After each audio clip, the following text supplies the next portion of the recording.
woman whom they accused of killing all her children that died some time ago.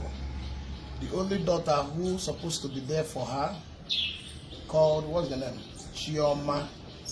Chioma was accusing the mother of being a witch. Maybe, probably,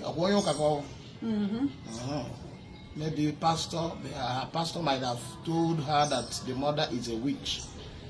Please, Ndi Igbo and everybody, I called Chioma myself when in office. Chioma Kobami Balibam na fool that if I am truly a prophet, I will know that the mother is a witch. You know what I'm talking about? Even when the woman was crying so bitterly, Chioma Bia, the woman is doing well in Lagos, but she abandoned the mother to die. Oh my God, therefore. So, if any no more, all died. And they are accusing her of being a witchcraft. This woman is innocent. Now, one dear is now Muzonye Chioma Jimelen Nemenana. And now, something happened. I told Chioma, Chioma, reconcile with your mother. The Spirit of God says I should tell you, reconcile with your mother. Chioma told me that I am not a prophet. That if I'm a prophet, I will know that the mother is a witch. And the Chioma sent me a message. Where one that you when if a game Benatana Wanya got Tagida of Fumuro, Okukuya to your hearing. And on I go here. Night nigga Megan.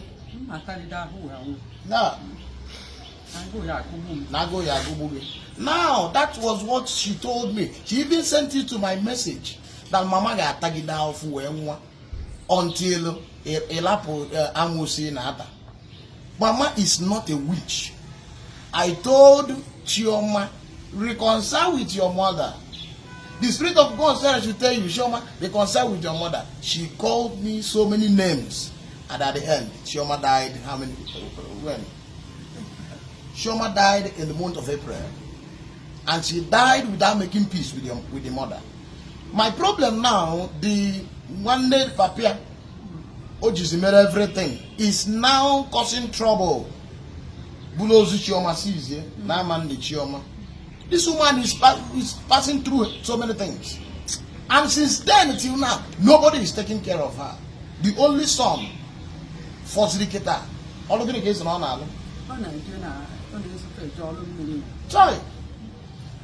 And they always is all since when? March. Since March till today, they have not paid him. So this woman is struggling. After the encounter I had with Chioma, I begged Chioma, please, can you see anything at all? Or sim na kama mamuya bia for 1 naira that it's better she died. And now she is dead. But nobody is taking care of this woman. Since that time, I've been the one taking care of her. The last time I got a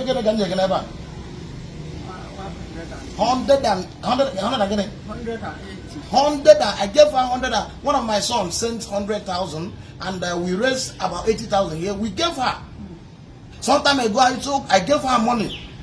So I've been the one taking care of this woman. Mama, and I said it before the general public. If Chioma refused to take this woman as her mother, I will take this woman as her mother. But it's very, very unfortunate that Chioma is dead. And she died without making peace with the mother. So the people of Enugu, only can accuse one year, no natamosu, 1 year I can't the water. Well, look at you good to by this woman, you will see what she's passing through. Mammy, until you won't go again. Now, this is only the police that polo one lady. One then no one Jimmy, Kedopana Lagos, then one Moka, Maran Kedopana Lagos, Abero, and one Moka, of the Lumen name now, or Polo. But I just seen a police, Nenugu. Get it beware. Oh, Sinavana, a threatened life here. No has no young Chioma. And before Chioma walking a phone. So before, very unfortunate. Kezonya wagin on Oh, one lady mark, but one woke up. Where? See, I am Bobble, on a choma, the criticality. Na Lagos. Oh, Chioma's Lagos, Gabazi, Gabana can one lady.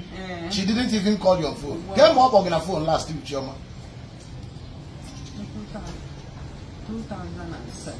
2017. Till Omuro about again a phone. The time I called Chioma, the time about 1 year, the time I called her, she started insulting me. You go on up on me, so nobody fair, Namabronya Mama, Nabonambonya Mananga and Nia Natamos. Mama is not a witch. I can defend it anywhere. I'm a prophet by the grace of God. I'm a priest, an ordained priest. Mama is not a witch. For those of you that are jumping from one ministry to another, and listen to me, any pastor that tells you that your mother is a witch, slap that man. I believe that with something like witchcraft. I believe that. When your mother is behaving abnormal, fight the spirit and not your mother. I want to repeat it again. When your mother is behaving abnormal, when your father is behaving somehow, take a look at your life. You are married to a particular family. Automatically, your mother-in-law becomes a witch. But your mother is not a witch. You must be a foolish person. If they tell you, whether native doctor, whether pastor, if they tell you that your mother is a witch or your mother-in-law is a witch, fight the spirit and not that woman. I know what this woman is passing through. She lost many of her children. And now the only one that's supposed to be there for her said that she's a witchcraft. And at the end, she died without taking care of you. What do you want? Child.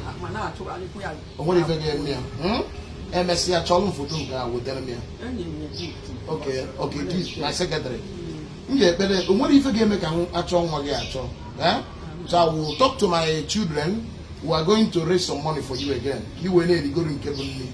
Oh, you get some money. You will Wednesday. We must definitely raise some money for you. So you can forgive Cassie. And I young man say the ball with Chioma. Child. So when I look at Chineke ball where? It's well. May God console you. And may God be there for you. Once and I'm not, I go a man go. And when he gave me, child, it's a bad draw. It's a bad draw. Oh, it's a bad draw. The Lord will fight your battle. And the good people, 1 year, I can't do it. And when you favor Musu, never. Yeah? Some people might be using her face and make some manipulation. And monitor that. And I put time here. Now, can you open up now, can you open up witchcraft attack? You will leave.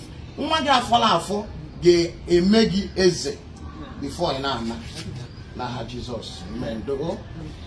God bless you.